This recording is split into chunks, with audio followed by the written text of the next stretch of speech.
Muy bien, buenas tardes, bienvenidos a todos. Eh, Bienvenidos también a los que nos vean en streaming y a los que nos vean posteriormente, puesto que esta conferencia, como todas las que organizamos entre la biblioteca de la facultad y el decanato, pues se graban. Quiero agradecer también a la biblioteca y a José Antonio Magán su apoyo en todas estas conferencias, el apoyo mutuo, puesto que lo hacemos entre los dos. Eh, Esta conferencia ha coincidido que tiene una especial relevancia. Nosotros la habíamos organizado mucho antes de que se decidiera traer la crisis del clima de Chile a Madrid. Y entonces, bueno, habíamos hablado con José, con Fidel, para hacer esta charla. Y luego ha coincidido pues que se hace durante la cumbre del clima, que termina esta semana en Madrid, en la cual la Complutense ha contribuido bastante, puesto que, por ejemplo, la cumbre paralela de clima y salud pues, se ha desarrollado íntegramente en la Facultad de Medicina y en el multiusos de la Complutense. Bueno, yo creo que es un tema que es muy preocupante, está muy de actualidad, independientemente ahora de lo que nos cuente Fidel. Fidel González Rouco es un profesor de la Facultad de Ciencias Físicas. A mí me lo recomendó bastante gente, puesto que le habían escuchado y, eh, pues, por ejemplo, los decanos de biológicas y de físicas me lo recomendaron como una propagación de errores. Y bueno, estoy seguro que vamos a disfrutar mucho de su charla. Y antes decir que, bueno, que este tema del clima pues es un tema preocupante. Yo, desgraciadamente, me encuentro entre los pesimistas. Es decir, yo creo que ya no la hemos pegado en el tema del clima y que de lo que se trata es de ver ahora cómo capeamos un poco los efectos y cómo podemos intentar que vaya lo menos mal, ¿no? Creo que es algo que nos tendríamos que concienciar todo, pero que es realmente difícil, porque entre otras cosas se trataría de cambiar el modo de vida, el sistema de consumo, el sistema económico, y eso es muy difícil. Es muy difícil porque además, pues bueno, tendríamos que intentar convencernos todos de que no podemos continuar viviendo y consumiendo como lo estamos haciendo hasta ahora, y tendríamos que convencer al 80% de la población mundial, y aparte que está en vías de desarrollo, de decirles que intenten no progresar en su forma de vida, puesto que eso va a contaminar mucho más. Entonces, realmente es un problema que tiene vertientes filosóficas, económicas, políticas, morales, éticas y, desde luego, también científicas. Entre las científicas, pues bueno, queremos hoy ver una visión. Es la visión de Fidel González Rouco, que, bueno, yo estoy seguro de su valía y de que nos vamos a entretener bastante con la conferencia Cambio Climático, Ciencia, Irreversibilidad y Compromiso. Es cierto que tenemos que saber, desde un punto de vista científico, analizar todos los datos y todos los síntomas que nos ha producido esta crisis con la mayor objetividad posible, y yo creo que la mayoría de las intervenciones en ese sentido de los científicos y de la responsabilidad es esa. Y ya no quiero consumir más tiempo, puesto que simplemente quiero agradecer a Fidel, que desde un primer momento que se lo propuse aceptó y convenimos en esta fecha, y darle de antemano las gracias y la felicitación por su trabajo. Él está en varios grupos de investigación. Si eso le puedo decir que nos diga una breve palabra para presentarse. Yo me estoy perdiendo la voz, como bien se puede ir apreciando, entonces me voy a callar lo antes posible y decirte que muchas gracias y adelante. Nosotros vamos a primera fila y esperamos que disfrutéis. ¿Dejamos esto encendido? Dejamos esto encendido. En mi caso puedo ponerme ahí ya en el puedes frente, ¿verdad? moverte porque llevas el Sí, micrófono exacto. Bueno, pues me muevo donde hay una mayor ocupación y densidad de población, ¿verdad? No es problema por vuestra parte. Bueno, pues lo primero, buenos días a todos. Muchas gracias por la invitación. Gracias a los que habéis venido. Gracias de nuevo por la invitación y tiene alguna connotación especial. No me voy a enrollar mucho, pero esta facultad tiene un significado para mí desde la época de estudiante en la Complutense. Acabé aquí los 2 últimos años de licenciatura y uno de mis directores de tesis eran matemáticos. Uno de los codirectores era Vicente Quesada. Entonces, estos pasillos y este edificio y algunas de estas aulas, pues es un gusto y un honor volver por aquí y poder dar una charla y compartir con vosotros un rato para discutir sobre este tema, ¿verdad? Dicho esto, lo que pretendo contar hoy es un marco científico en el que se asienta el conocimiento actual sobre cambio climático y el desarrollo de las discusiones actuales que orbitan en torno al Acuerdo de París. La mayor parte de las gráficas que os voy a enseñar son del último IPCC de 2013. Yo participé en el capítulo 5 de ese IPCC. Creo que no tengo ninguna de la anterior en el que participé también. Y lo que pretendo con eso es generar un espacio en el que se pueda visualizar que existe un conocimiento científico sólido, basado en física, basado en matemáticas, basado en química, es multidisciplinar por naturaleza, ¿verdad?, que puede ser útil en la toma de decisiones. No estamos deshojando ya la margarita de si el cambio climático existe o no existe. Esa no es una discusión interesante. Hoy os voy a mostrar algunas ideas de por qué sabemos que existe y por qué sabemos que el causante de este cambio climático actual son las actividades humanas.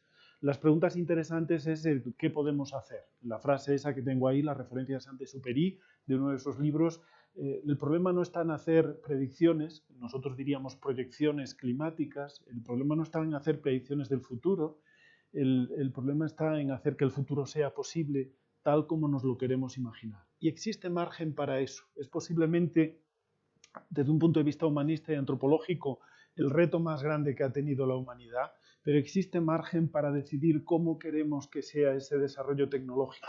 La transición energética y tecnológica está ocurriendo, va a ocurrir. La cuestión es con qué rapidez, de qué forma y hasta qué punto eso va a influir el mundo dentro de unas décadas. El mundo actual ya es un mundo que experimenta los cambios asociados al cambio climático. Son cambios lentos que en la perspectiva de una vida humana da como para acomodarse a ellos, sobre todo si uno vive en Madrid o en el mundo que llamaríamos desarrollado, pero obviamente las poblaciones más afectadas van a ser las poblaciones de partes del planeta en donde el desarrollo tecnológico, cultural, social es mucho menor. No obstante, dejo todo esto para la parte de la discusión, si la audiencia se anima, y lo que me gustaría es empezar, por lo tanto, a hablar de ciencia y me gustaría plantear el objetivo de traer esa idea de, con lo que sabemos hoy, sabemos que los cambios que estamos experimentando son irreversibles y por lo tanto existe un compromiso con nuestras actividades tecnológicas e industriales, sociales, existe un compromiso con las actividades humanas en el pasado, porque como las concentraciones de carbón permanecen en la atmósfera durante siglos, el cambio climático que experimentemos en un determinado momento de la historia está aquí para quedarse, permanece durante siglos. Luego hay una idea de irreversibilidad y compromiso en ese sentido.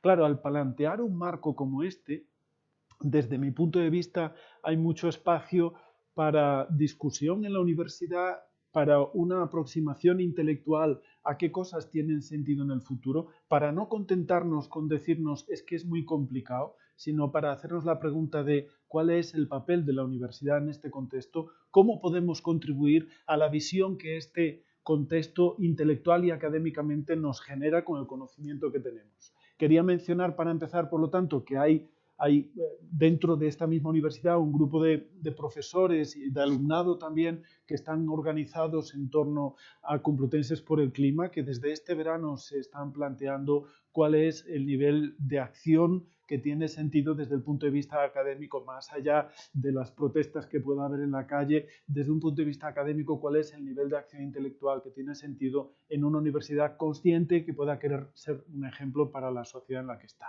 Esos planteamientos al menos son legítimos el ponerlo encima de la mesa y con eso yo creo que empiezo, si os parece bien.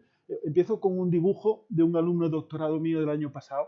cuando estábamos decidiendo el icono para Complutenses por el clima, se lo conté, no se le da mal pintar y hacer pósters para diferente tipo de actos, y esta fue su visión de la Complutense en el contexto del clima y el cambio climático. Y me gusta enseñarlo porque habla por sí sola, ¿verdad?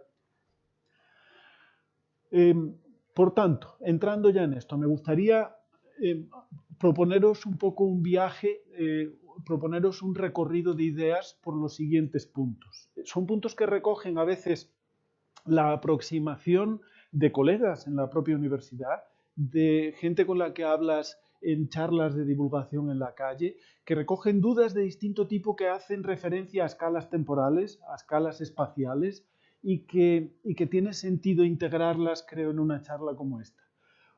La primera idea tiene que ver con decir sí, en el pasado ha habido otros cambios climáticos y esos cambios climáticos existen de forma natural y ha habido extinción de especies en el pasado, pero punto número dos, en el presente también, y sabemos que este cambio climático se debe a las actividades humanas. ¿Cómo lo vamos a saber? ¿Cómo lo sabemos? Es algo que pretendo enseñaros hoy o compartir un poco con vosotros hoy en la discusión. Podemos, porque tenemos las herramientas para hacerlo, existen herramientas matemáticas, físicas, no tenemos por qué estar dividiendo entre facultades. Tengo aquí a compañeros de un mismo departamento, de una unidad departamental que está en la Facultad de Matemáticas, y eso es una evidencia de la colaboración y el trabajo dentro de la universidad, ¿verdad? Entonces, con todo ese conocimiento, tenemos las herramientas para explicar por qué lo que está ocurriendo está asociado a las actividades humanas, y con esas herramientas podemos hacer una evaluación de riesgos de lo que pase en el futuro. Estoy evitando decir que podemos hacer predicciones, porque la predicción es un problema de condiciones iniciales en la resolución del sistema de ecuaciones diferenciales, y lo que se hace es resolver problemas de condiciones de contorno. Y aquí puedo tener ese tipo de lenguaje. Entonces, lo que hacemos son proyecciones de cambio climático futuro que nos permite hacer una evaluación de riesgos asociados al mismo. La ciencia, por lo tanto, puede ofrecer soluciones, no soluciones totales, porque la solución a este problema no es científica, es tecnológica, es cultural, abarca un campo es un nudo gordiano mucho más complejo, y para atacar ese nudo gordiano se necesita una visión mucho más amplia. Pero sin la científica no puedes. Y lo que pretendo traer hoy aquí es humildemente esa primera visión. Ofrece, por lo tanto, un camino para establecer soluciones, y en ese camino interacciona con una visión de futuro que tiene que ver con los objetivos de desarrollo sostenible. Hablar de objetivos de desarrollo sostenible y no plantearse seriamente la reducción de emisiones es perder el tiempo, porque realmente no tratar las soluciones o no intentar abordar la solución al problema del cambio climático socava seriamente la consecución de los objetivos de desarrollo sostenible. Empiezo muy atrás. Empiezo primero con unas cuantas páginas de un poco un viaje en el tiempo que me gusta hacer para colocarnos en la cabeza un amueblaje que tiene que ver con escalas temporales y con esa idea de que han existido otros cambios climáticos. Una representación muy reveladora, aunque no muy numérica, de un caso que he considerado en las últimas glaciaciones, son estas pinturas rupestres que suelo enseñar. Y lo suelo enseñar por varios motivos. Si veis la gráfica, seguramente notaréis que hay unos pingüinos ahí representados, ¿verdad? Más o menos. No se le puede pedir mucho a un sapiens que vivió hace 27.000 años. Estas pinturas están datadas en esta cueva Cosquer, al sur de Marsella, justamente en la cueva está situada en este paisaje, en este paraje de la costa de Marsella, ¿verdad? Está datada hace 27.000 años, eso es un poco antes del último máximo glacial, es decir, es un poco antes de la máxima extensión de hielo en la última glaciación en el hemisferio norte, ¿verdad? Y la pintó un sapiens. En ese momento quedaban unos cuantos neandertal, y eso tiene su relevancia en la zona de Huelva. Estaban diciéndonos adiós y finalmente ahí nos quedamos solos como especie, ¿verdad? Lo que siempre digo resulta más incriminatorio que otra cosa, desde el punto de vista del impacto que el hombre puede tener en su entorno. Y eso es algo de lo que podemos comentar un poco más después. Lo relevante de esta gráfica sin números es que esta cueva, la sección transversal de esta cueva es esta que aparece aquí representada. Las pinturas están en esta zona. La entrada a la cueva está ahora a 36 metros bajo el nivel del mar, Y uno puede pensar fácilmente dos ideas. Para que un sapiens pudiese entrar a pintar pingüino hace 27.000 años al sur de Marsella, tiene que darse dos condiciones. Una, que el nivel del mar esté al menos 36 metros por debajo de lo que está ahora. Y punto número dos, que haya pingüinos en esa zona. Eso nos dice el mensaje obvio de decir, obviamente ha habido diferentes estados climáticos. El clima es todo menos estabilidad y estancamiento. La variabilidad climática tiene la personalidad del clima. La pregunta, desde nuestro punto de vista, es cómo entendemos los mecanismos que producen esos cambios. Hoy entendemos esos mecanismos, bueno, siempre hay preguntas científicas interesantes, en ciencia nunca decimos que lo entendemos todo, ¿verdad? Pero entendemos por qué se producen y sabemos, esta es una representación de un proyecto que se llama EPICA y que nos consigue contar cómo ha sido la evolución climática a lo largo de casi el último millón de años. Lo que vemos aquí representado, todas las gráficas que enseño son muy fáciles, en realidad, aunque se vean varias curvas, tienen muy poco detalle porque todas tienen la misma apariencia. El presente está aquí, podéis verlo, todas están correlacionadas. Hace 800.000 años estamos aquí, o sea que vamos hacia la izquierda yendo hacia el pasado. Este último segmento que vemos aquí son los últimos 11.000 años, es lo que llamamos el Holoceno, el último periodo interglaciar. Antes de los últimos 11.000 años, estas tres gráficas son curvas de temperatura en la Antártida, en el océano tropical, en otras partes del planeta que se sacan de testigos de hielo. Justo antes del Holoceno tenemos una bajada de temperaturas, es la última glaciación. Este es el punto del último máximo glacial. Un poco antes por aquí alguien pintaba pingüinos en Marsella. Y a medida que vamos hacia atrás tenemos el último interglaciar, el Eemien, un glaciar, interglaciar, glaciar, interglaciar, glaciar y así sucesivamente hacia atrás. Los últimos 3 millones de años son una sucesión de glaciares e interglaciares que van cambiando en frecuencia, en amplitud, en sus características. El último millón de años es lo que tenemos mejor medido y lo veis aquí yendo hacia atrás. Esta línea azul representa los cambios en el nivel del mar que acompañan estas variaciones de temperatura. Y veis que si el nivel del mar, si la temperatura sube, el nivel del mar sube, si la temperatura baja, el nivel del mar baja. Esto se produce por dos fenómenos fundamentales. Ayer precisamente tú estabas dando una presentación de esto en la mesa redonda de ciencias, si la puedo llamar así, y sabemos que hoy en día, o bien por fusión de la criosfera, tenemos un aumento del nivel del mar, o bien por expansión térmica de la columna de agua en el océano. Ambos factores compiten. Hasta ahora la expansión térmica ha sido dominante. En el futuro la fusión de la criosfera será el factor dominante. En cualquier caso, ambos factores contribuyen a que a mayor temperatura tengamos menor nivel del mar y que a menor temperatura, obviamente, el hielo se va al continente, la expansión térmica es menor y el nivel del mar esencialmente hace lo mismo que la temperatura, yendo a este nivel de detalle. Podemos también conocer cuál es la concentración de gases de efecto invernadero en el pasado. La concentración de dióxido de carbono en el pasado oscila en todas estas glaciaciones en los últimos 3 millones de años, desde el óptimo del Plioceno. Esto es lo que sería el Cuaternario, los últimos 3 millones de años. Oscila entre 180 y 280 ppm. El nivel de 280 llega hasta hace 150 años, la era preindustrial, vamos a decir hasta 1850. Esta flecha verde la he puesto yo para indicar que de los 280 ppm que tenemos en el año 1850, estamos ahora fuera de escala en 407 ppm, anteayer, por decirlo así. Es decir, que en 150 años hemos pasado de nivel de 280 en un rango de 180 a 280 ppm en 3 millones de años, en 150 años hemos pasado a 407 ppm. Por lo demás, el pingüino lo que nos dice es que temperatura, nivel del mar y dióxido de carbono en la atmósfera están en equilibrio. Si la temperatura aumenta, el nivel del mar aumenta y el CO2 aumenta. Un mar más cálido puede retirar menos CO2 de la atmósfera. Por otro lado, si la temperatura disminuye, el CO2 atmosférico disminuye porque el mar es más eficaz como subidero de CO2. El disparo de todos estos procesos sabemos que los producen las variaciones de Milankovitch, variaciones en los parámetros de oblicuidad, precesión, en cómo el eje de la Tierra se orienta respecto al eje de la eclíptica y cómo de eficaz es la radiación solar en calentar las latitudes medias de cada hemisferio en su verano.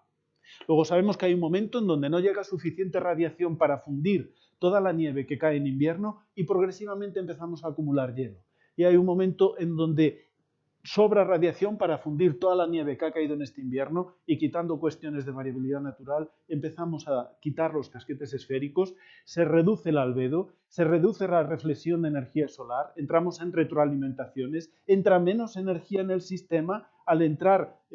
entra más energía en el sistema por la reducción del albedo, al entrar más energía se funde más criosfera, tenemos una menor retirada de CO2 por parte del océano de la atmósfera, aumenta el efecto invernadero al aumentar la presencia de CO2 y amplificamos el calentamiento. Tenemos, por lo tanto, factores de disparo que nos llevan a una glaciación o a una interglacial y factores de retroalimentación que amplifican esa señal dándole fuerza.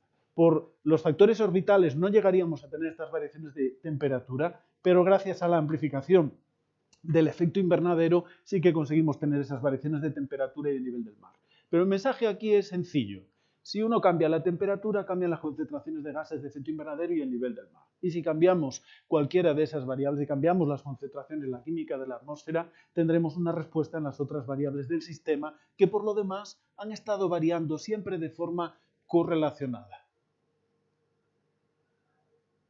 Un detalle de la época de los sapiens y el pingüino es que en ese momento mi forma de decirlo para ponernos en esta discusión es que no existíamos. Éramos cazadores-recolectores, pero no existíamos como hombre social.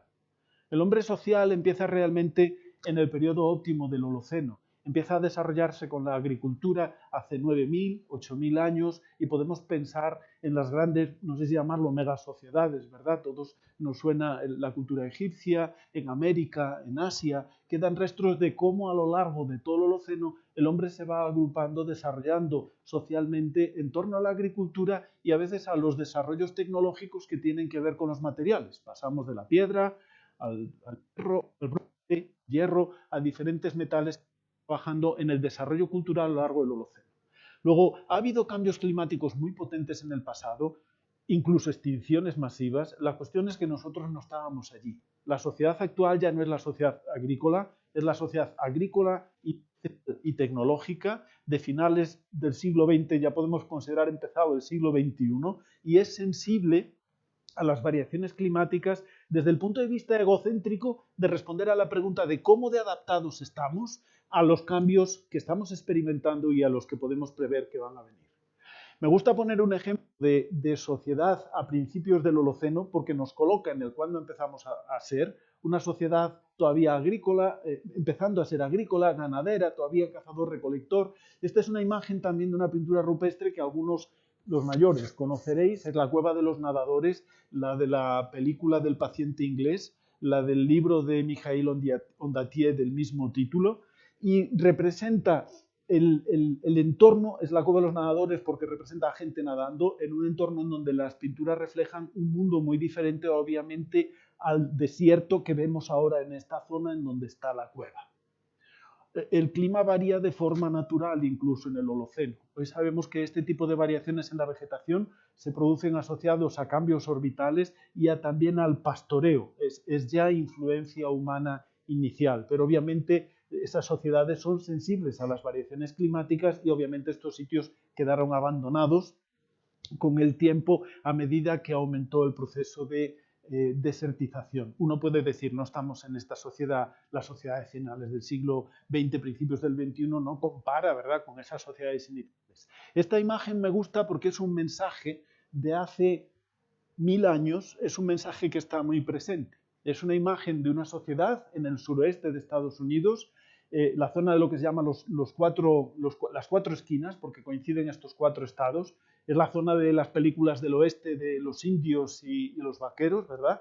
Y lo que vemos aquí son restos arqueológicos, esto es gente visitando en Mesa Verde, estamos en esta zona, y son restos arqueológicos de una cultura de los indios Anasazi, los indios Pueblo, que eran los antecesores de estos de las películas. Viven aquí a finales del siglo IX, X del primer milenio, esto es lo que indica aquí la gráfica, ahora os digo lo que tenemos aquí, y eran gente que se desarrollaba en zonas defensivas como esta, casas, edificaba, eran gente agrícola, es una sociedad agrícola, cultivaban aquí arriba. En las épocas de sequía, que a partir de datos dendro se pueden recuperar en esta zona, más sequía con datos más marrones aquí, menos sequía con menos marrón o con la serie de índices en verde. En las épocas de sequía hay menos desarrollo de restos arqueológicos de viviendas construidas, los índices de población aumentan en general en épocas con menor índice de sequía, como es de esperar. La sensibilidad de una población que crece y que depende de la agricultura. Sensibilidad que en las épocas en donde el clima no favorecía por la sequía, lo que aumenta es el conflicto social, como hoy en día. Lo que haces es pelearte con el vecino y, como digo siempre, te comes al vecino si no te come él. El canibalismo era una solución apropiada en ese momento, o desapareces del todo, que fue lo que ocurrió, y te vas a otra parte si sobrevives. Las culturas a lo largo del Holoceno pasan por esos momentos de florecimiento, sensibilidad al cambio climático por ser dependientes en general todas de la agricultura, y finalmente por su desaparición. Uno podría decir, pero es que esto fue hace 1000 años. Sin embargo, hoy sabemos que las sequías que se dieron en esta parte del planeta hace 1000 años son lo que llamamos megasequías. No ha habido nada en el siglo XX comparable en intensidad y duración a las sequías que sufrió esta gente. Por eso las he traído hoy. Y esta zona en donde se producen las sequías es la zona del Dust Bowl. Es la zona de la crisis asociada a la sequía, el caldero de polvo. ¿Os suena?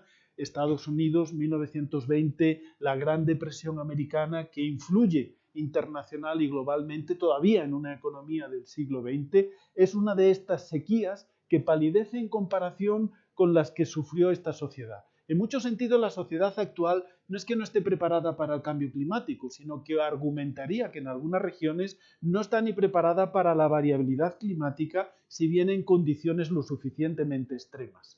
Luego, lección de humildad desde el punto de vista de la historia. Al mismo tiempo, vemos variabilidad climática. Si nos metemos en el último milenio, esto que tenemos aquí son ruinas otra vez, en este caso de poblaciones, asentamientos vikingos en Groenlandia a finales del primer milenio, en Terranova, por supuesto en Islandia, en Gran Bretaña, y si la gráfica siguiese para abajo, pues en la zona de Galicia, donde yo soy, llegaron hasta el Mediterráneo en sucesivas oleadas. Hay alguna serie de televisión que tiene su aquel desde el punto de vista histórico, de cómo los vikingos pudieron llegar a todas estas zonas a principios del segundo milenio.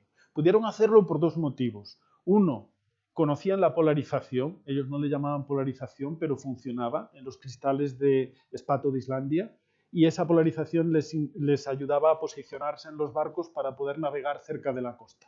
Y dos, era una época con mucho menos hielo marino, menos presencia de hielo en el Ártico, lo que facilitaba la navegación cerca de la costa, no ya por las costas europeas, sino cruzar hacia el otro lado. Lo que veis aquí es una crónica de un pastor, de un cura en Groenlandia, que se carteaba con alguien en Noruega en el siglo XIV, y en donde el noruego le dice: mira, esto cada vez para navegar está peor, las antiguas colonias ya no hay quien vaya hacia ellas, porque te pasa lo que luego le pasará al Titanic años después. Es tanta la presencia de hielo marino que esto no es navegable. Esas colonias quedaron discontinuadas y fueron un ejemplo de dos cosas: una sociedad sensible para la navegación en ese momento, sensible para el desarrollo tecnológico y el desarrollo social en ese momento, y que había más hielo marino en el Ártico. El hielo marino en el Ártico es una cosa de la que se oye hablar hoy en día y que ha estado variando en el pasado, por motivos naturales, como tiene que ser también. Si nos acercamos al presente y uno se va a dar un paseo de recreo por el Prado, me gusta enseñar estos cuadros de Averkamp, porque muestran naturalezas heladas, paisajes helados en los que la gente vivía en el siglo XVII y XVIII en los Países Bajos, que ya no vemos hoy en día. No los vemos porque con el aumento de temperatura siguiente, obviamente las condiciones han cambiado mucho desde entonces. Pero tan reciente como hace 4 siglos atrás, el mundo ya era muy distinto. Si nos acercamos al siglo XX, podría haber elegido cualquier otra imagen en este recorrido. Esta es una relativamente frecuente desde el siglo XVIII hasta ahora. Esto es el mismo glaciar, primero pintado y luego fotografiado. Lo que vemos es un cambio en las condiciones ambientales. Habría que discutir esta fotografía desde el punto de vista de qué es lo que impacta a los glaciares. Luego iré otra vez sobre este tema. Pero podemos medir ya, porque hemos inventado los instrumentos, porque hay una industrialización, podemos medir cómo ha sido la evolución climática y ponerle unidades. Y en ese contexto podemos ver de forma intuitiva, aunque ojo con la intuición a veces, podemos percibir en la documentación los cambios que ha estado experimentando el sistema en un contexto de aumento de temperatura, de calentamiento. Las ideas no vienen de ahora. El primero que habló del efecto invernadero fue un señor que se llamaba Fourier, el de las transformadas, a principios del 18, y el primero que dijo, voy a calcular cuánto cambiaría la temperatura si duplico las concentraciones de CO2 en la atmósfera, fue este señor sueco, Svante Arrhenius, que dijo, pues aproximadamente con el ordenador que tengo así a mano, 5 grados a finales del 19, lo que le digo yo a la gente en clase, lo del ordenador, 5 grados. Y no se equivocó prácticamente nada. En realidad es plenamente consistente con lo que calculamos hoy en día. Eso nos dice dos cosas. Uno, para preguntas de más detalle, cuánto aumentará la temperatura en España, en Europa, en el hemisferio sur, cuál es la variación de temperatura del océano, el comportamiento a nivel del mar. Espérate a que vengan los modelos porque no estamos para cuentas con boli y papel para hacer eso. Hay que resolver sistemas de ecuaciones de Navier-Stokes, sistemas de ecuaciones de fluidos y eso no va con boli y papel.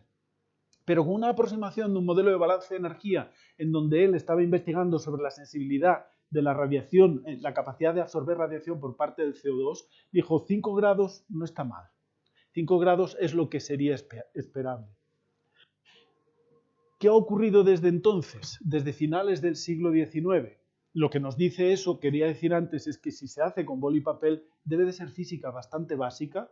El señor tenía un mérito, el artículo lo tenemos aquí en la biblioteca, pero debe de ser física bastante básica de finales del XIX la que establece los mimbres de por qué el sistema está cambiando como está cambiando. Luego, si quieres más detalle, ya corre modelos, primero invéntate máquinas de computación, 1950, 1940 y pico, pon modelos climáticos en esas máquinas de computación, 1960, empieza a correr modelos climáticos en experimentos de cambio climático, 1970, ponte de acuerdo para montar el IPCC, finales de los años 80, y luego saca informes cada 5 o 6 años y hace una COP en Madrid en el 2019. Ese es, en pocos mimbres, el recorrido histórico. ¿Qué nos dicen los datos ahora que tenemos termómetros? Y aquí no venimos a discutir esto, porque en este sentido yo siempre me gusta decir, por molestar, por provocar, que la ciencia no es democrática. Las medidas de temperatura global del planeta son estas que aparecen aquí desde finales del 19 hasta 2013. Son diferentes colores porque son diferentes evaluaciones de distintas instituciones para ver si están de acuerdo, y lo que vemos es que las temperaturas globales del planeta han aumentado del orden de un grado y pico hasta anteayer. Esto es una de estas instituciones, la gráfica más actualizada hasta este mismo año. Luego con un filtrado, en este caso de un filtro paso-baja, que indica o enfatiza sobre todo las tendencias de baja frecuencia. Pero bueno, dicho esto, las temperaturas han aumentado del orden de un grado y pico y eso no se discute. Tampoco estoy haciendo juicios de valor de cuáles son las causas de ese cambio. Si uno mira más allá de lo global, obviamente es de esperar que termodinámicamente la Tierra, por una diferente capacidad calorífica que el océano, responda con más intensidad. Lo que está en rojo en el mismo periodo son las temperaturas de la Tierra, lo que está en azul son las temperaturas del océano. Luego lo que tenemos es una respuesta amplificada, obviamente, en las zonas de tierra y una señal, una firma temporal, si se quiere, la covariabilidad entre una y otra es alta porque los cambios, la variabilidad temporal entre una serie y la otra son similares porque responden a causas obviamente similares a nivel global. Hablaremos luego de las causas. Si nos fijamos en el cambio para diferentes puntos del planeta, el planeta que medimos, y esto se podría discutir, las tendencias son globales. Es decir, esto ocurre en todas las partes del planeta, menos alguna, como al sur de Groenlandia, en donde lo podemos explicar. Las tendencias son más altas sobre la Tierra y cuando se hacen estimaciones en el Ártico, las tendencias son muchísimo más altas porque lo que tenemos es amplificación polar. Aquello de retrocede el albedo y el aumento de temperatura es mayor, que decíamos con lo del pingüino, ¿verdad? Un vistazo a la evolución temporal de esto, que me parece muy intuitivo, ayer lo enseñaron también, y que coloca las cosas en su sitio y que me permite tomar aire. Son la evolución de las temperaturas a lo largo del siglo XX de GIS, NASA-GIS. Son anomalías en azul por debajo de la media del siglo XX. Aquí está el año 1930 ahora, 1940, en rojo, en colores cálidos, las anomalías de temperatura por encima de la media del siglo XX. Y vemos que al llegar los años 70, al llegar el aumento máximo de temperatura, estamos ahora en los 80, en los 90, en los años 2000, en el año 2010 y hasta el presente. Aumento de temperatura sobre los continentes, amplificación polar y un menor aumento de temperatura sobre los océanos, pero también. Luego vemos que no hay nada interesante en discutir si esto aumenta la temperatura o no, simplemente ocurre. Lo interesante es ¿y qué pasa con las otras variables? ¿Cómo lo podemos explicar? Una visualización muy rápida de qué pasa con otras variables para no hablar solo de la temperatura, porque en realidad a mí me gusta hablar de la energía del sistema. Entonces lo que tenemos es, por ejemplo, para la precipitación, en las clases de termodinámica clausus clapeyron, un sistema con una temperatura más alta tiene más capacidad de albergar humedad, por lo tanto el juego que uno le debería de dar a la humedad en la atmósfera es mayor, el reparto hídrico y la dinámica del agua es mayor y eso ocurre así. Hay tendencias a mayor precipitación en algunas zonas del planeta y hay tendencias a menor precipitación en otras. Normalmente la mayor precipitación se produce en las zonas donde ya llueve más y la menor precipitación en las zonas donde normalmente menos llueve. Luego tenemos más agua en movimiento y una incentivación de la sequía en las zonas donde los aportes de agua son mayores. Hemos de pensar que la mayor población del planeta está colocada siempre en las costas por acceso al agua, ¿verdad? Entonces, por un lado tenemos fenómenos extremos, cuando hay más precipitación, las colas de esa las colas de la distribución de precipitación ganan más probabilidad por esa zona y tenemos fenómenos extremos en las otras colas cuando tenemos menos precipitación. Temperatura en los océanos ya lo hemos comentado, diferentes instituciones. Esto significa que el océano se calienta, alberga más energía. En algunas variables tenemos incertidumbre. La incertidumbre en saber cuánta energía había almacenada en la parte superior del océano en los años 50 y 60 es alta, pero esa incertidumbre es menor que la variación que ha sufrido la energía almacenada hasta la actualidad. Luego sabemos que las tendencias son significativas. Sabemos que el océano se calienta y si el océano se calienta, experimenta subida del nivel del mar. Luego no debería de sorprendernos que tuviésemos unas tendencias de aumento del nivel del mar como se indican aquí por diversas instituciones. De hecho, no duda tanto como la temperatura y entendemos por qué. Las tendencias de subida a nivel del mar, no voy a decir que sean lineales, pero en el siglo XX son cuasi lineales. Si tuvieseis que apostar en dónde va a estar el nivel del mar en las próximas décadas, seguro que no diríamos aquí, ¿verdad? Hielo marino, Erik el Rojo y esos viajes a Norteamérica y Groenlandia. El hielo marino en el siglo XX, obviamente a lo largo de los últimos 50 años aproximadamente, disminución significativa, distintos colores, distintas instituciones, menor presencia de nieve sobre los continentes, es un suma y sigue. ¿Qué pasa con la criosfera? Pues obviamente la cantidad de la pérdida de masa de la criosfera en glaciares continentales en rojo, en verde en Groenlandia o en la Antártida en este color morado, la pérdida de masa glacial está en positivo porque es pérdida y su contribución equivalente a la subida del nivel del mar. Luego, en global, en regional local hay glaciares que aumentan de tamaño porque dependen del balance de temperatura y precipitación, pero la contabilidad de masa glaciar global representa una pérdida neta a lo largo de las últimas décadas. En realidad uno puede entender que no es que aumente la temperatura, es que lo que aumenta es la energía almacenada en el sistema porque al cambiar la química de la atmósfera atrapamos más radiación infrarroja con el efecto efecto invernadero. Es como comparar en un extremo la Tierra con Marte a más proporción de gases de efecto invernadero que interaccionan con la onda larga terrestre, lo que tenemos es una mayor energía. Y como dice un amigo mío, si tiene pico de pato, es blanco como pato y tiene las patas de pato, pues debe de ser pato. Pues la temperatura aumenta, la precipitación responde a un ciclo hídrico más incentivado, las temperaturas de la estratosfera disminuyen, como cabe esperar en ese tipo de sistemas, el hielo de la criosfera disminuye y todo está en consecuencia.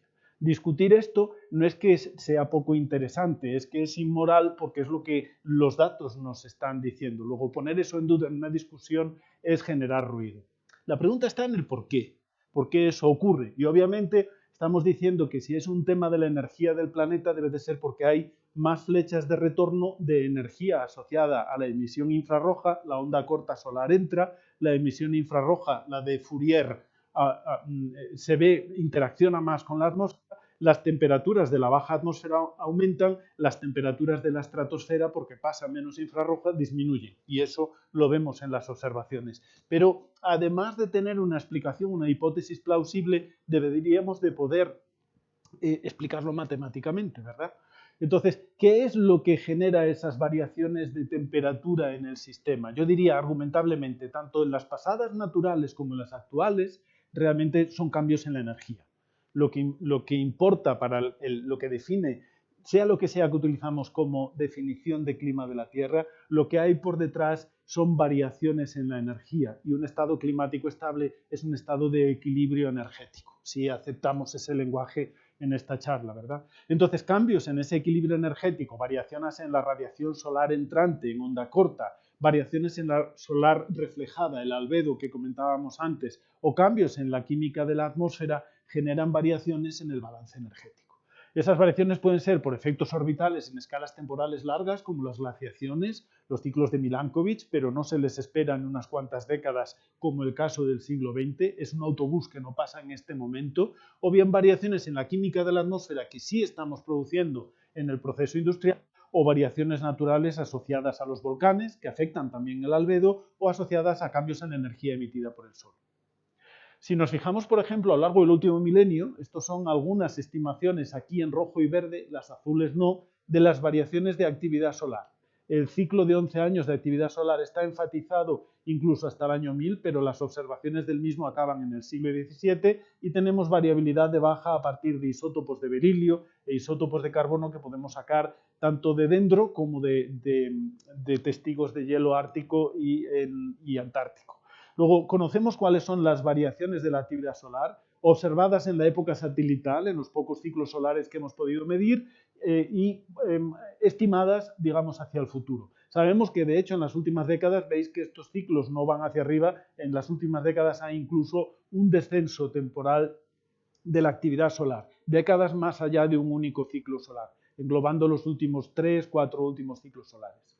Tenemos variaciones en la actividad volcánica que podemos reconstruir en escalas temporales superior a lo que se muestra aquí, que es un milenio. El Pinatubo 1991, el Krakatoa, ¿verdad? Grandes volcanes en el siglo XIII que sabemos que han estado activos, y las variaciones asociadas a los gases de efecto invernadero. Por lo tanto, cambios en el albedo, cambios en energía entrante o cambios en la energía saliente asociados a la química de la atmósfera, que por lo demás mostraba en el Holoceno y en esta parte final del Holoceno una concentración de gases de efecto invernadero muy estable hasta que ocurre la industrialización y tenemos el aumento de las concentraciones de CO2, de metano, de óxidos de nitrógeno. De hecho, si uno quiere ver una gráfica que no puedo dejar de ver como algo casi poético, diría, estos son las concentraciones de CO2, esto es el planeta respirando. Cada año las concentraciones de CO2 asociadas a la respiración de la flora, sobre todo en el hemisferio norte, y las tendencias asociadas a las emisiones fundamentalmente humanas a lo largo del siglo XX, que no empiezan antes, empiezan aquí con la industrialización. Luego, esos son los mimbres con los que podemos operar estimaciones de cambios de energía en el sistema y utilizar modelos climáticos para ver cuál es la influencia en los cambios de temperatura, de precipitación, todo lo demás. Si todavía nos quedamos con las observaciones, podemos ir a observaciones no instrumentales, como estas que veíamos antes, las que os enseñaba, que están aquí filtradas en un paso baja. En esta sala se pueden decir esas cosas sin rubor. Están aquí filtradas para el periodo industrial, ¿verdad?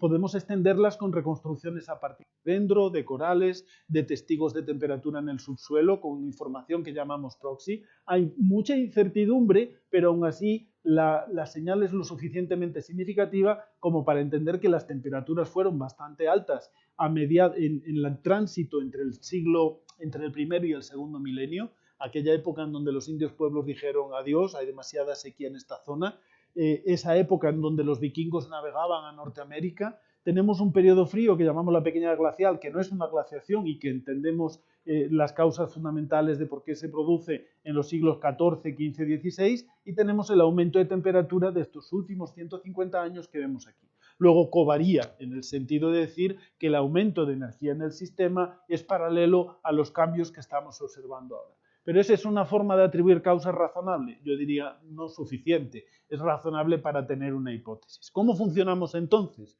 Pues funcionamos con modelos climáticos y con estimaciones a partir de forzamientos radiactivos. Estos factores de forzamiento, lo siento por volver atrás, los podemos poner como condiciones de contorno en simulaciones climáticas. Yo le puedo poner a un modelo climático, necesito darle un valor de la constante solar, que no es constante, necesito darle un valor de la presencia de aerosoles volcánicos en la atmósfera, necesito darle un valor de las concentraciones de gases de efecto invernadero como condiciones de contorno para evaluar el forzamiento en el sistema de ecuaciones que luego voy a resolver para la dinámica, para el cálculo del modelo radiactivo, para diferente tipo de parametrizaciones. No estoy hablando todavía de condiciones iniciales, pero esas van a ser las condiciones de contorno. Las conozco bastante bien. De hecho, si miramos desde 1750 hasta 2011, esta gráfica tiene más detalle, pero solo hay que fijarse en lo que está a la derecha y a la izquierda de este eje. A la derecha en rojo, aumento de entrada de energía en el sistema, a la izquierda en azul, pérdida de energía en el sistema, en el sentido que decíamos antes. La entrada más grande, el dióxido de carbono, los gases de efecto invernadero, metano, óxidos de nitrógeno, por supuesto, ozono, HCC, ozono troposférico y ozono estratosférico. El estratosférico interacciona con onda corta, el troposférico interacciona con onda larga, luego este contribuye al efecto invernadero, este contribuye a otras cosas. En fin, podríamos ir, lo fundamental es esta parte y esta parte. Los volcanes duran 2 o 3 años, lo fundamental son los gases de efecto invernadero y la actividad solar. La irradiancia solar ha cambiado en estos siglos, pero en una cantidad que se ve aquí representada en vatios metro cuadrado. Donde está la cosa es en el balance entre los aerosoles emitidos a la atmósfera y los gases de efecto invernadero. Estos restan energía por reflexión e interacción con las nubes, estos aumentan la energía almacenada. En neto tenemos esto, con una banda de incertidumbre, pero significativamente positiva. Y podemos introducir la evolución anual de estos datos a los modelos climáticos.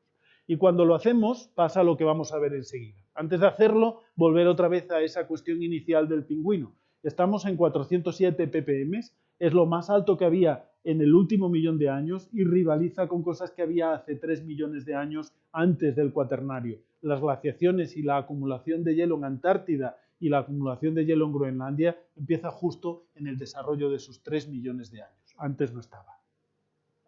Bueno, pues dicho esto, podemos comparar qué hacen los modelos climáticos con estas simulaciones climáticas y con estas, condiciones de contorno. Lo que tenemos son los datos de las temperaturas a lo largo del siglo XX, en negro en esta gráfica, y esto que está aquí en azul, en rojo, no tenemos por qué fijarnos en el azul, lo que tenemos en rojo son el promedio de muchas simulaciones con modelos climáticos cuando ponemos como condiciones de contorno los efectos naturales, es decir, la variación en la actividad solar y volcánica. De hecho, podemos ver la variación en la actividad volcánica porque vemos aquí el Pinatubo y una serie de explosiones volcánicas que tienen un efecto directo en la temperatura a lo largo del siglo XX.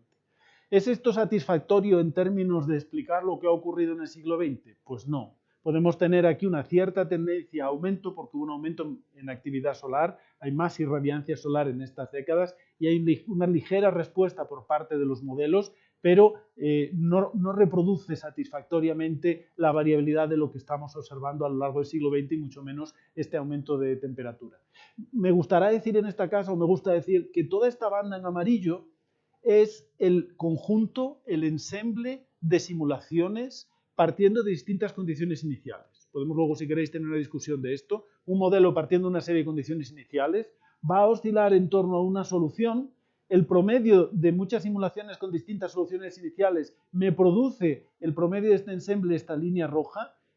Cuando quito el ruido asociado a las condiciones iniciales, que representa variabilidad climática interna, cuando quito eso me queda la respuesta al forzamiento externo. Luego, ¿es la respuesta al forzamiento natural, solar y volcánico adecuada para explicar lo que ha ocurrido en el siglo XX? Pues no. Por cierto, si alguien luego quiere este documento, todo esto que aparece por aquí son las referencias originales a esas gráficas. Si además de los factores naturales ponemos como condiciones de contorno la evolución, en vez de mantener los gases de efecto invernadero constantes, la evolución temporal año a año de las emisiones de aerosoles y de gases de efecto invernadero, lo que tenemos es esta respuesta por parte de los modelos climáticos. Es decir, podemos explicar las tendencias que ha habido a lo largo del siglo XX utilizando solamente si utilizamos o si consideramos las emisiones asociadas a las actividades humanas. Además, lo podemos explicar dando cuenta de la firma que ha habido en la respuesta de temperatura precisamente a lo largo del siglo XX y que esta no ha sido un aumento continuo irregular de la temperatura, no voy a decir lineal, pero tampoco ha sido una función continua irregular, sino que ha estado plagada de variaciones asociadas a las variaciones de energía que entran en el sistema. Podemos ver algunos de los eventos asociados a enfriamiento volcánico, cierta tendencia asociada a solar, pero lo que realmente explica las tendencias de aumento de temperatura son las emisiones de gases de efecto invernadero y aerosoles. No esperamos que la gráfica negra y la roja sean iguales del todo, porque en la gráfica negra hay variabilidad interna que no podemos reproducir. Luego lo que intentamos realmente reproducir con estas simulaciones son las tendencias a lo largo del tiempo. Hoy en día podemos ir a escala regional con este tipo de análisis. Lo que veis en la figura es filtro paso baja en negro para las observaciones de temperatura, para las observaciones de hielo marino, estérica el rojo, para las observaciones de energía almacenada en el océano, para distinto tipo de observaciones en distintas zonas, filtro paso baja en negro de las observaciones. Morado es la respuesta a los modelos si solo tenemos en cuenta las variaciones asociadas a causas naturales. Y rosa es lo que ocurre cuando tenemos en cuenta las variaciones asociadas, además los forzamientos asociados a las actividades humanas. Allí donde miréis, para poder explicar la evolución de las observaciones, necesitáis poner las condiciones de contorno asociadas a los cambios de energía en el sistema que generan las actividades humanas. Y eso hoy en día, en ciencia publicada y revisada, no se discute. Si queréis entreteneros con los blogs, adelante, pero no hay nada de interés en esa discusión. Para ser claro, digo.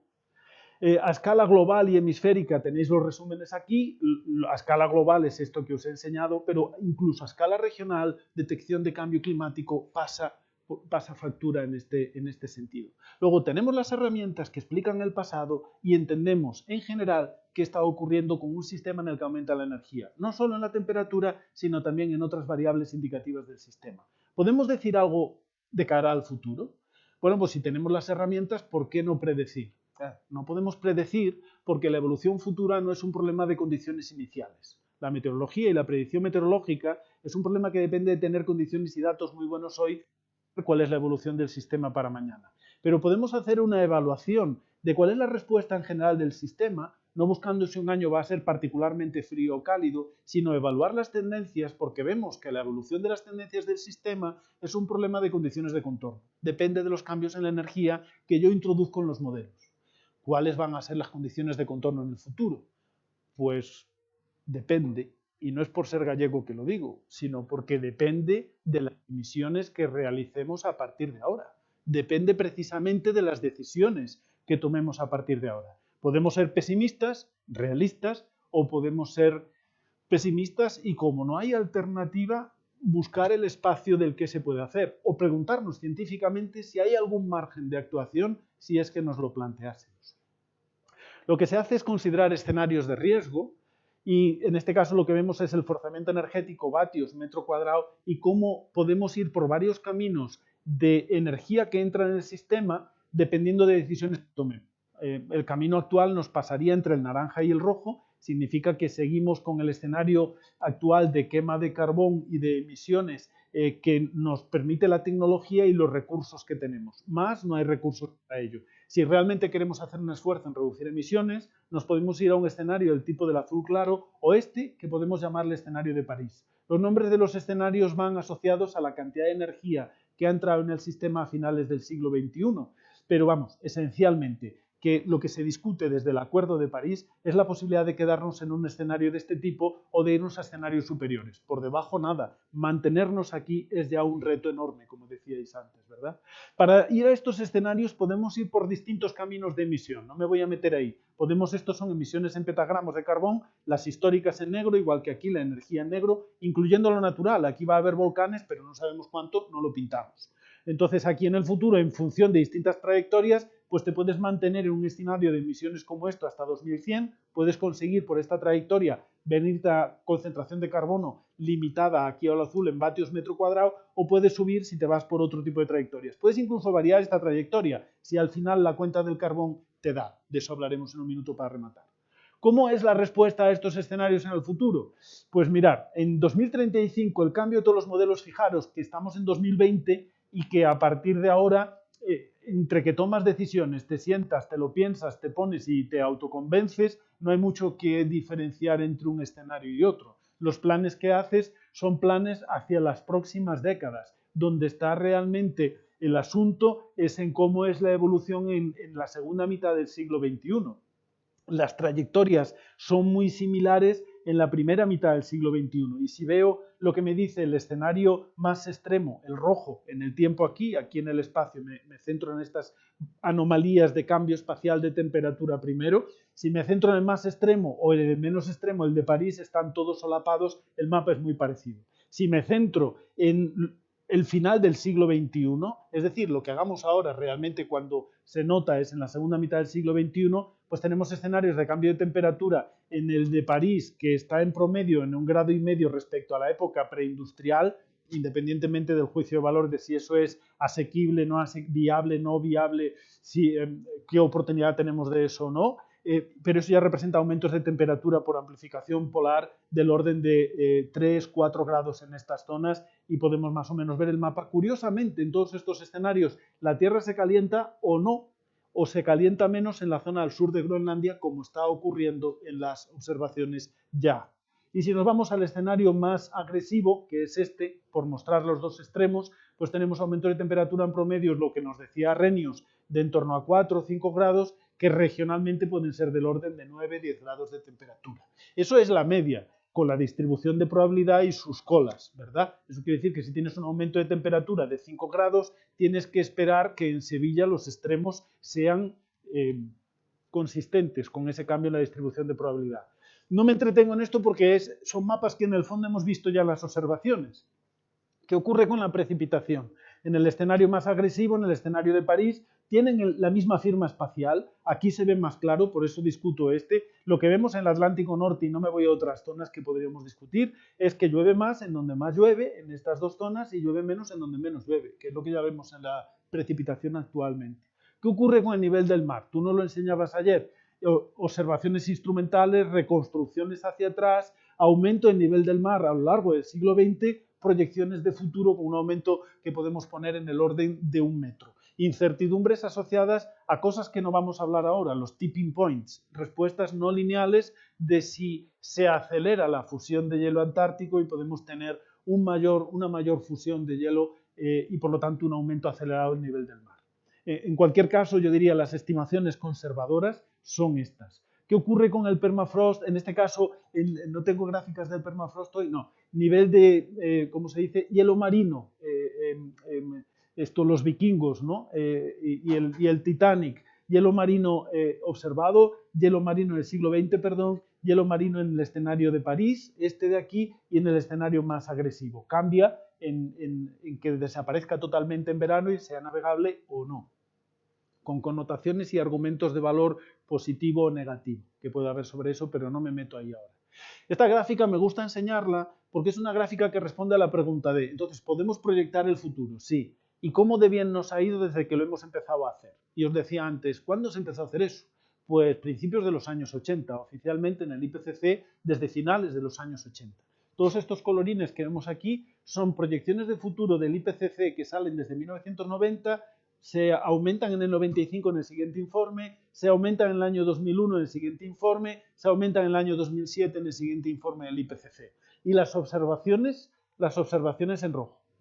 Entonces esto es lo que ha ocurrido con las observaciones. Están filtradas quitando parte de la variabilidad interna, pero no hay mucho que decir en cuanto a la consistencia. Y hay un artículo nuevo de esta semana en cuanto a la consistencia entre lo que ha ocurrido desde que se facilitan proyecciones de cambio climático y cómo eran esas proyecciones. Yo creo que no hay nada que decir en cuanto a la fiabilidad del conocimiento científico. No entro ni en matemáticas, ni en física, ni en química, del conocimiento en el que nos sustentamos para hacer este tipo de evaluación. Casi para acabar. Entonces, sabemos cómo va y sabemos cómo va a seguir yendo. Podríamos decir, ¿y si paráramos ya, qué ocurriría? Si dejásemos de emitir, ¿qué pasaría? Estos son simulaciones y simulaciones de diferentes modelos climáticos cuando dejamos las concentraciones para el siglo XXI, XXII y XXIII, cuando dejamos para el siglo XXI, XXII, sí, hasta el XXIII, cuando dejamos las concentraciones de carbón, de dióxido de carbono constantes en la atmósfera, o cuando dejamos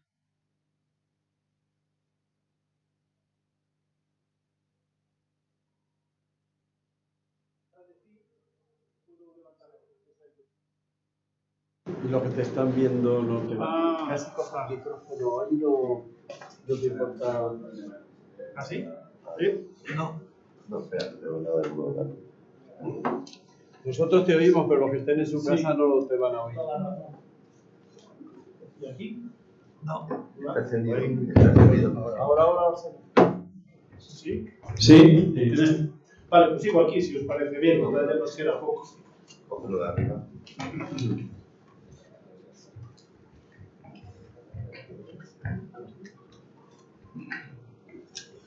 No sé si...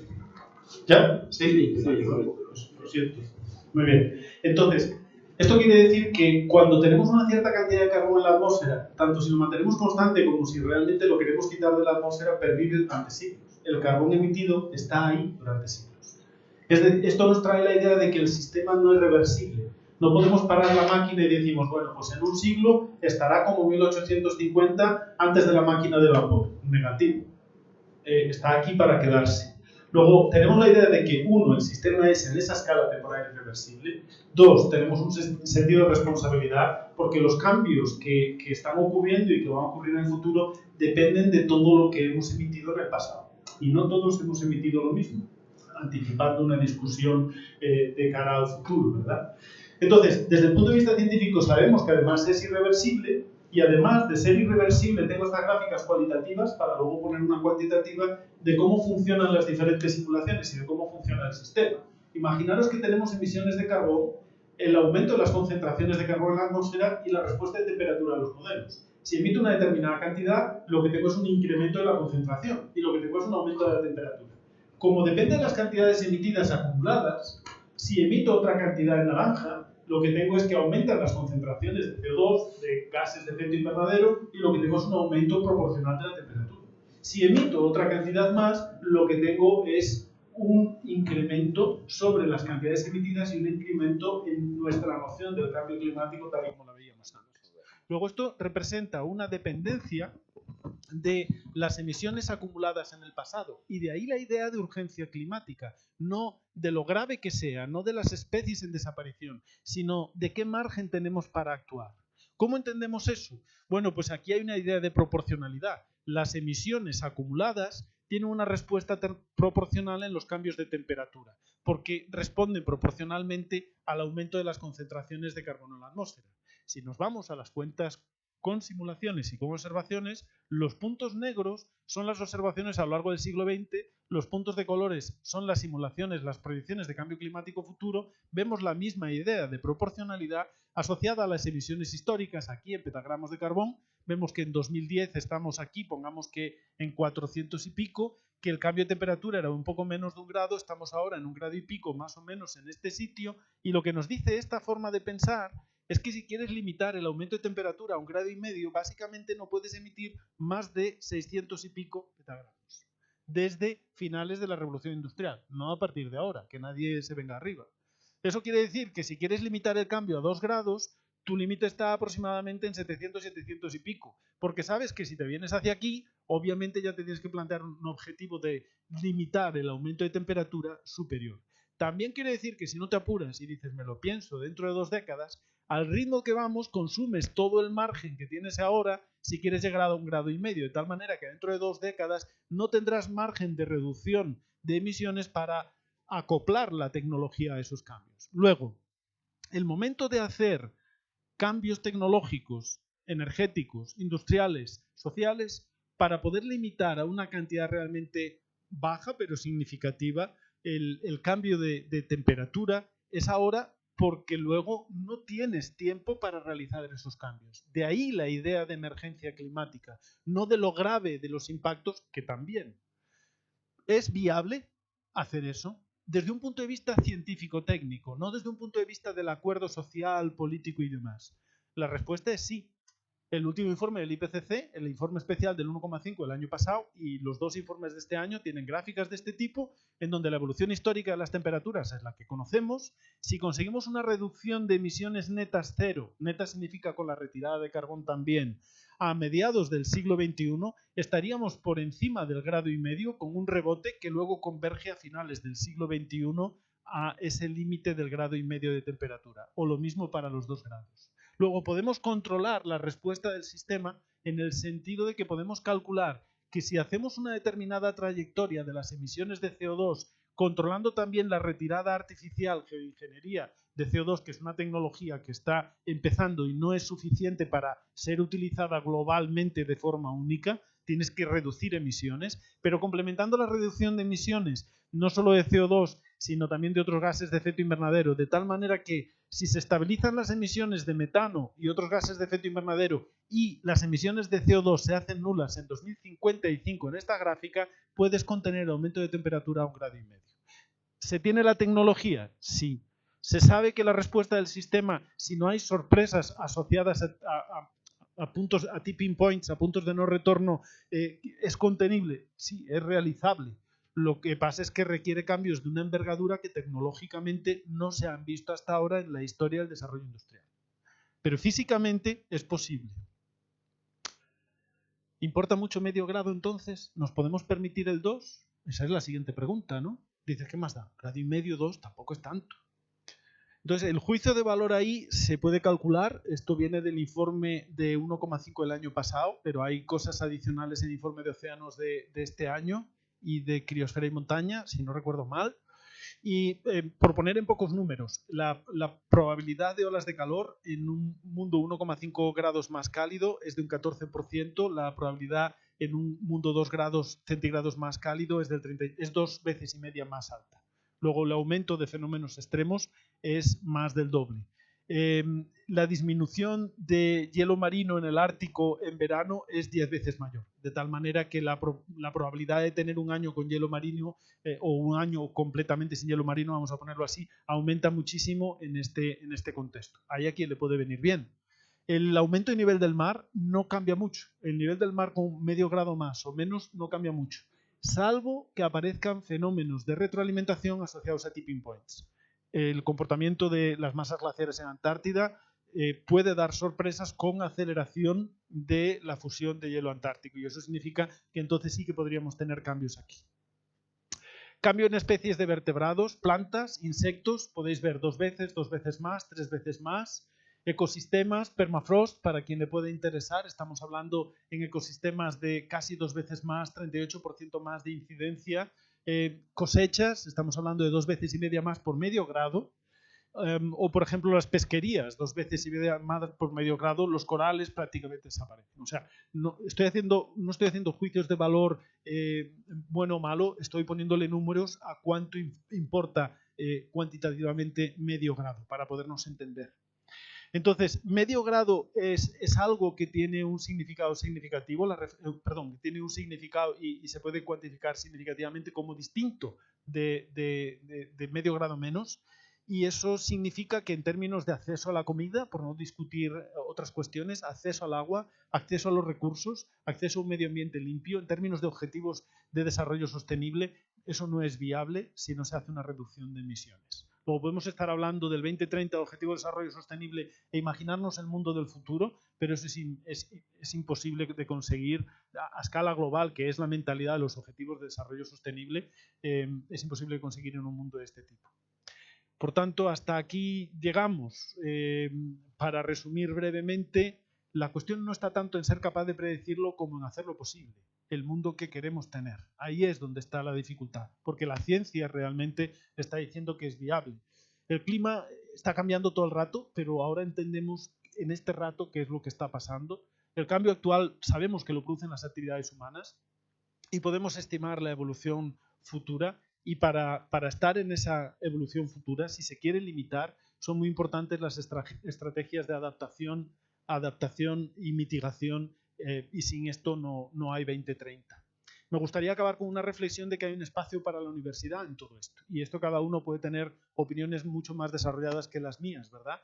en términos de ser ejemplar para el contexto, en términos de conocimiento, en términos de aprendizaje, en términos de pensar cuál es el mundo que queremos tener y qué margen de reacción podemos tener. No estoy hablando de 1,5 o de 2, sino que hay una variedad de opciones, entendiendo que el contexto sociopolítico es muy complicado. Existe margen en la universidad para tomar decisiones. Desde mi punto de vista, las decisiones, para mojarme, que se deben de tomar en la universidad es la de medir emisiones. Si uno tiene un problema de sobrepeso y esto es lo que tenemos, lo primero que pone es una báscula y lo primero que dice es, quiero saber cuánto estoy emitiendo. Y ya a partir de ahí me puedo plantear medir, que es lo que hacemos en la Plaza de Ciencias, y hacer modelos y diseñar estrategias de futuro para ver cómo puedo contribuir a esa reducción de emisiones. Creo que hay un espacio para el individuo en decidir cómo vive, pero todos hemos dejado de fumar, o casi todos, cuando nos han puesto el cartel de no fumar en la puerta. Creo que hay un papel por parte de las instituciones en reducir emisiones a nivel de universidad, a nivel de ayuntamiento, a nivel de comunidad. Y la forma, el primer paso para ese camino es medirlas. Y eso no es fácil, pero no es complicado. La Politécnica, por ejemplo, ya lo está haciendo. Luego existe un espacio para tener un movimiento intelectual en la universidad, humildemente intelectual, autocrítico, en donde nos podemos plantear cuál es el papel de las universidades ante la consecución de los ODS o en todas estas dimensiones que tienen que ver con la evolución del cambio climático. Creo que la universidad tiene ahí un papel y es, por supuesto, además importante que existan formas de comunicación del cambio climático a diferentes estratos de la sociedad, que el público sepa realmente qué es lo que dice la ciencia al respecto y que la ciencia ofrece no opiniones, sino evidencias que son útiles para informar a los políticos en su toma de decisiones. Y muchas gracias por la paciencia que habéis tenido hasta aquí. Ahí lo dejo.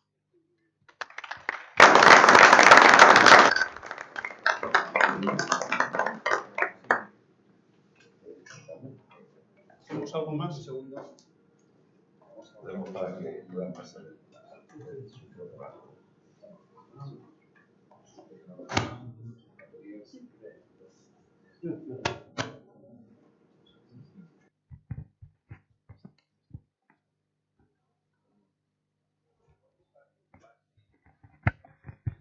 Ah, ¿Alguna pregunta entonces?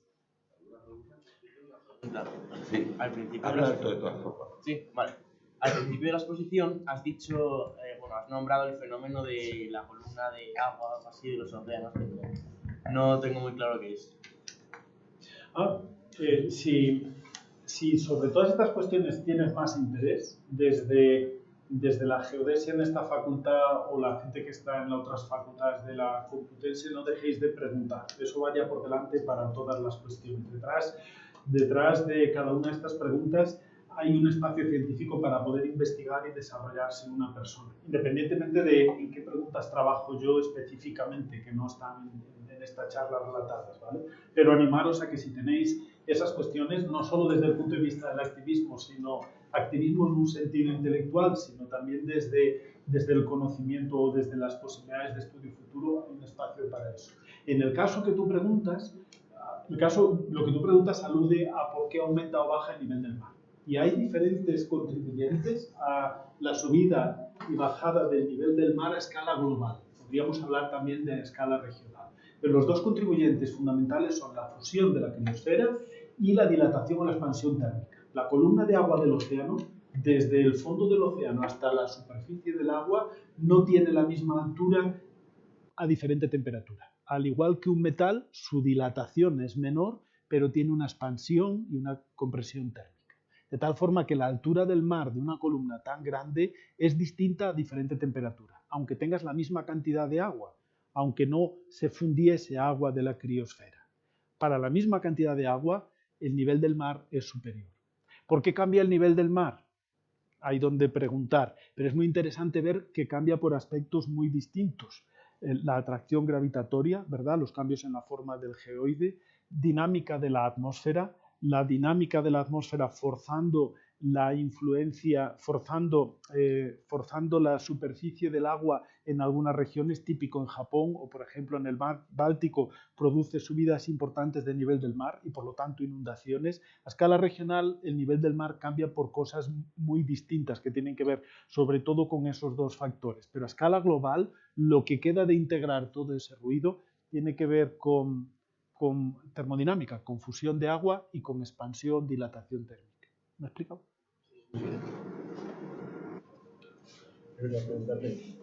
Yo soy matemático y trabajo en ecuaciones diferenciales y en control. Soy profesor de ecuaciones vivas parciales y de control. De hecho, he dirigido varias tesis sobre los modelos de Budico y Sellers de energía estática promediada. El asunto no lineal, ¿por qué esos modelos son no lineales? Provoca una gran dificultad a la hora de hacer previsiones, incluso cuando tienes todas las medidas. Y es que la manera en que el albedo influye en la evolución de la temperatura es altamente no lineal. El albedo produce un término discontinuo no lineal que depende de la propia temperatura. Y eso con las herramientas matemáticas, no ya de ordenadores, sino de papel y lápiz, de demostrar que ese modelo está bien puesto, pues no se logró hasta cuando yo escribí un artículo que demostraba que el modelo de Budico está mal planteado porque origina más de una solución. Hay una bifurcación de soluciones y tienes que elegir bien la matemática, digamos, la solución matemática que es más realista. Lo que no está muy bien entendido a nivel de la modelización, antes de luego meter la cuchara de las ecuaciones de derivadas parciales, es la simulación de la parte antropogénica en el modelo de Budico, cómo simular el calentamiento producido por la sociedad humana. Normalmente uno podría empezar con la ley de Boltzmann, con una potencia cuarta, proporcional a la temperatura, pero ya Budico lo linealizaba porque los cambios de temperatura son en torno a 1 grado o 2. Sí. Y en todo caso, lo que se puede demostrar matemáticamente con papel y lápiz, no ordenadores, sino con el rigor que tiene el álgebra o la geometría, de tal manera que una cosa es cierta hasta que no te demuestres lo contrario, es que hay una irreversibilidad del modelo climático, no un poco como tú hablabas, pero dependiendo de una escala, sino en términos de teoría de control. La teoría de control que lanzó Bellman y tantos otros,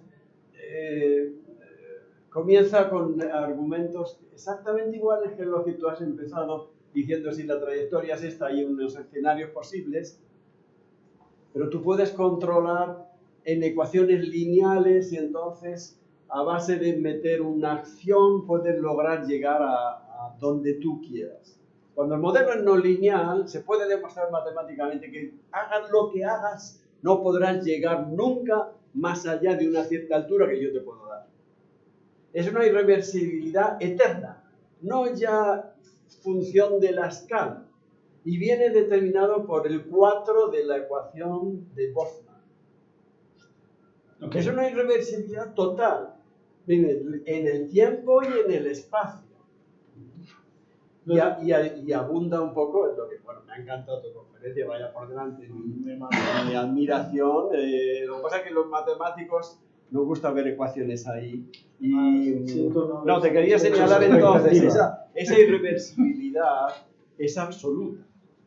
Y viene del carácter no lineal, es ahí donde hay que descender a los detalles, porque si el modelo fuera lineal, no habría tal irreversibilidad. Okay. Pero potencias mayores que uno provocan. Y por último, solo decirte que, hombre, nosotros aquí en la facultad, en el grupo y tal, estamos simulando la acción de los volcanes, añadiendo términos estocásticos a una ecuación en derivadas parciales. Son entonces ecuaciones mixtas en donde tienes una ecuación determinista, como puede ser la del calor o la que tú quieras, Navier-Stokes si tú quieres, pero con un término estocástico del cual tú solamente tienes una información de series temporales o algo así. Y es un nuevo reto de la matemática, demostrar que son modelos, están bien planteados, siendo no lineales, una vez más, insisto, porque si son lineales se sabe de los años 80, Pero ¿en qué estamos trabajando en matemáticas en el 2019? Es en modelos de Budico y Sellers con volcanes como términos estocásticos. Ecuaciones íntegro-diferenciales, que por cierto también se aplican en tumores. El decano lo ha aplicado en tumores, pero nosotros lo estamos incorporando a volcanes, a teorías de volcanes. Okay. También hay una pequeña teoría matemática cuando faltan de condiciones iniciales. Porque, ¿qué es lo que sucede con las condiciones iniciales? Por supuesto que no las tenemos, no las conocemos en su totalidad, pero sí tenemos una información parcial.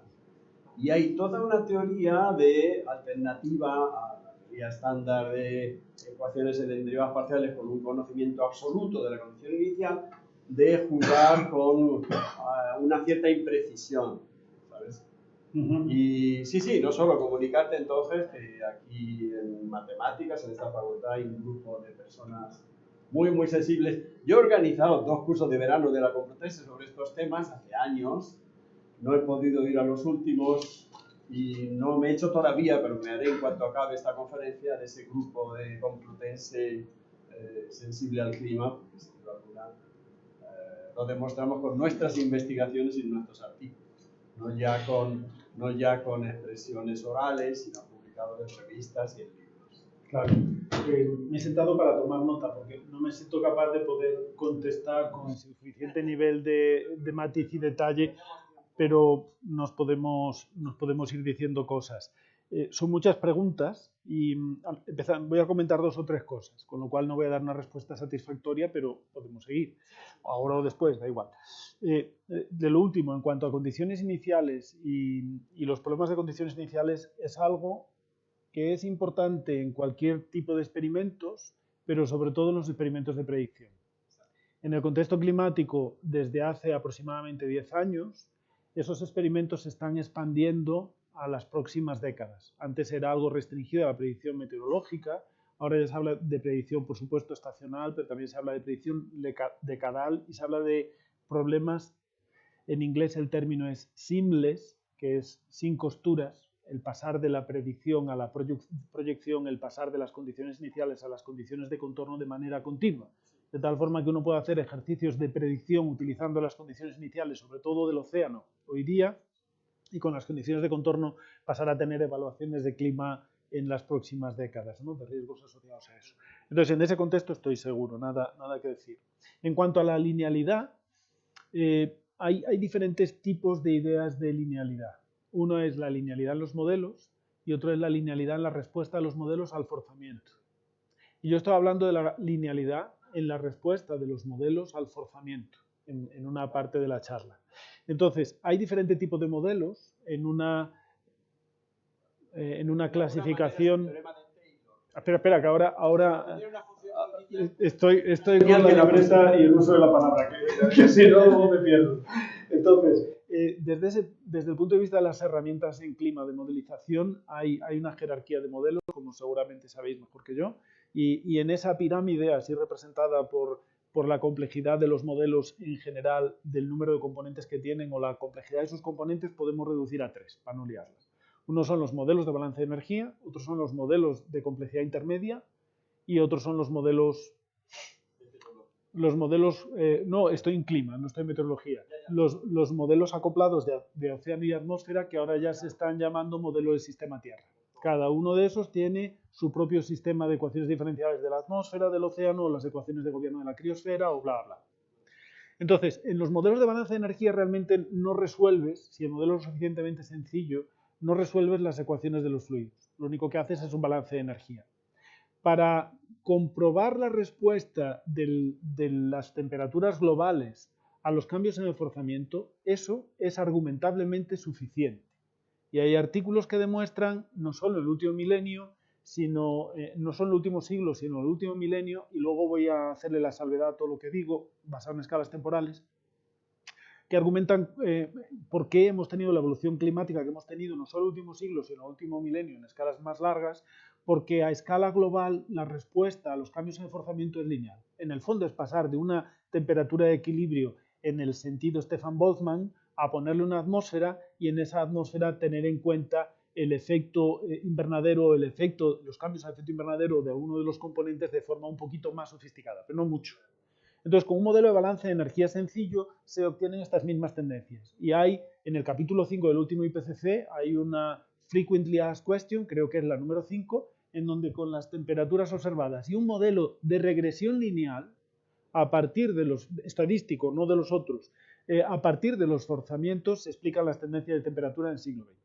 Luego hay una linealidad a escala global en la respuesta a los forzamientos. De las varias tesis que nosotros hemos hecho en el grupo, en las simulaciones del CEMIP5, en reconstrucciones climáticas, aproximadamente la Tierra en esta escala temporal responde de forma lineal, salvo que intervengan no linealidades, asociadas al albedo, asociadas a fusión de hielo polar, asociadas a tipping points, a deforestación, en donde pasas un umbral y eso te lleva a un equilibrio energético en donde das un salto. Eso ha ocurrido en la historia de la Tierra muchas veces. Como ya sabéis, la Tierra ha estado en algunos momentos totalmente congelada, ha sido no ya solo la glaciación, sino el planeta congelado, y ha habido épocas en donde, como nos contaban ayer, hemos tenido épocas térmicas, ¿cómo era la palabra que daba Chivelet?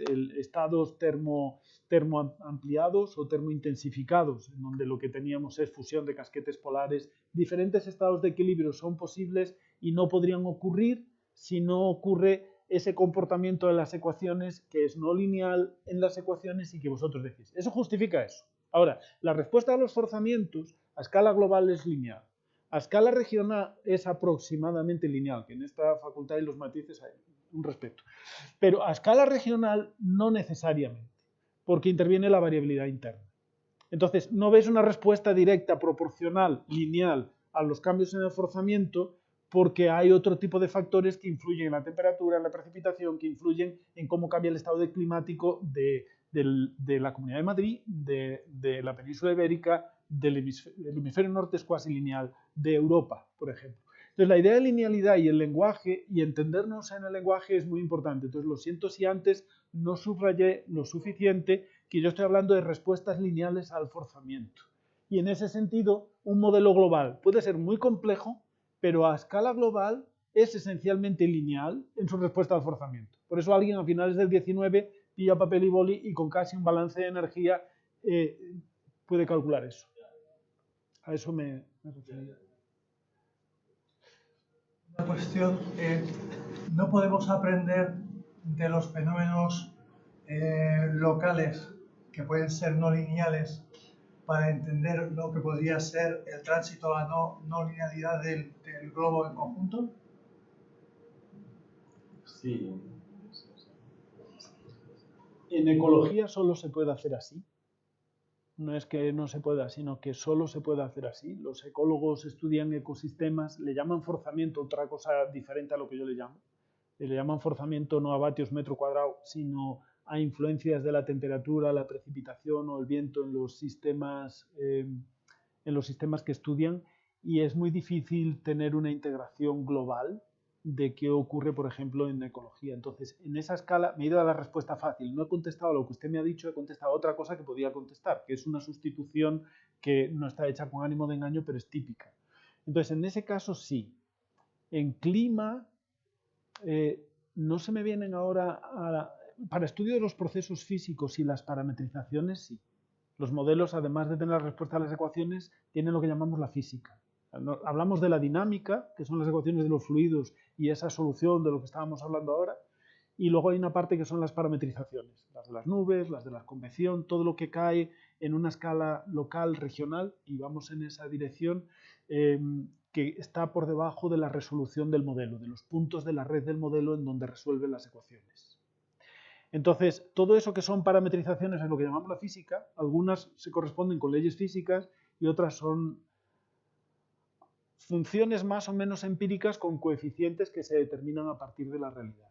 Y ahí hay un primer orden de un espacio en donde pueden ocurrir fenómenos no lineales y que se tienen en cuenta en ese ámbito. Sin embargo, yo diría que esta respuesta no es satisfactoria porque el interés estaría más en escalas, en respuestas no lineales a escala global.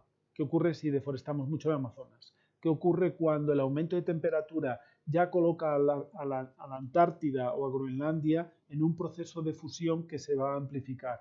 que ocurre en función de la cobertura de hielo y por lo tanto del albedo.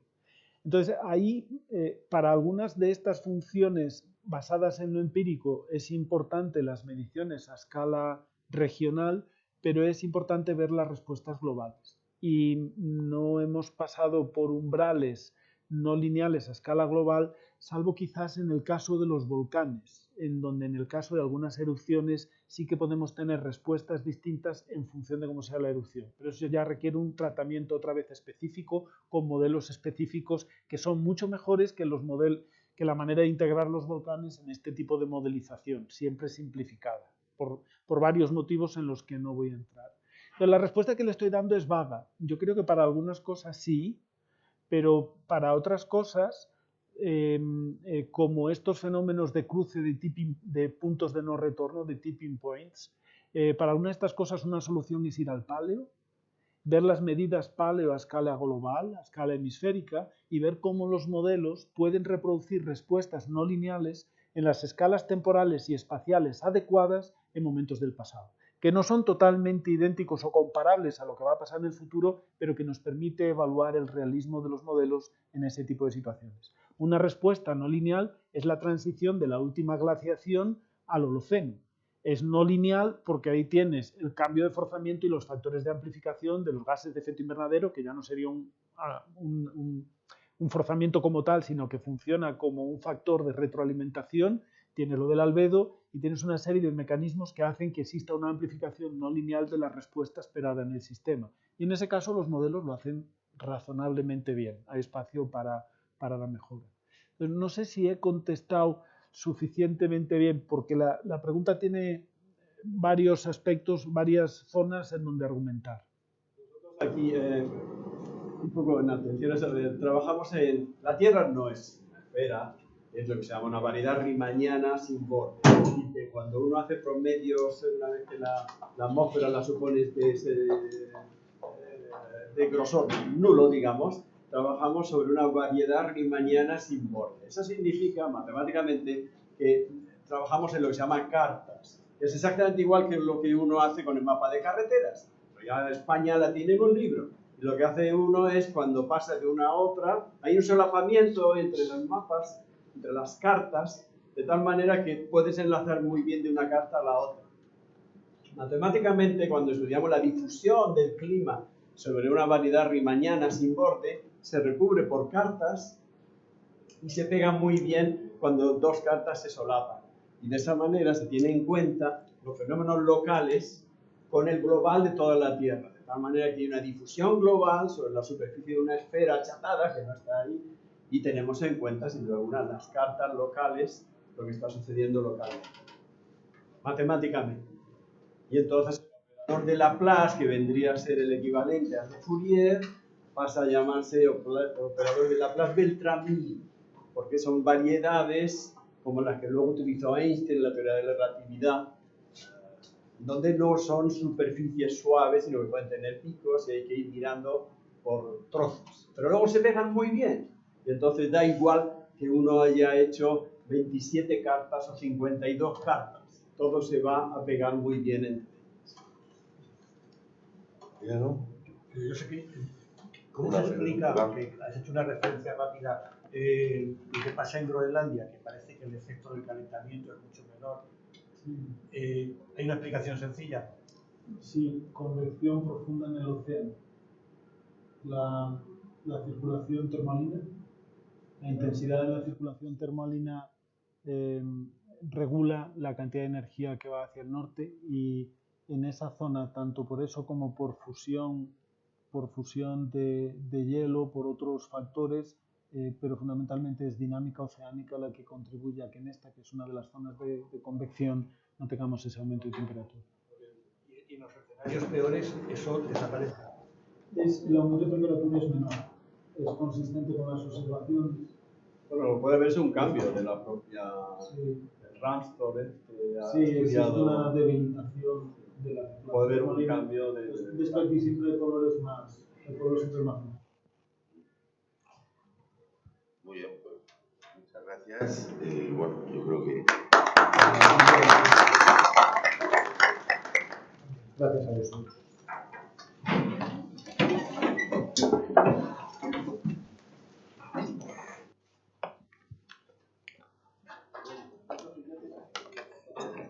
No, hombre. Espérate que me... Espérate. Que apago...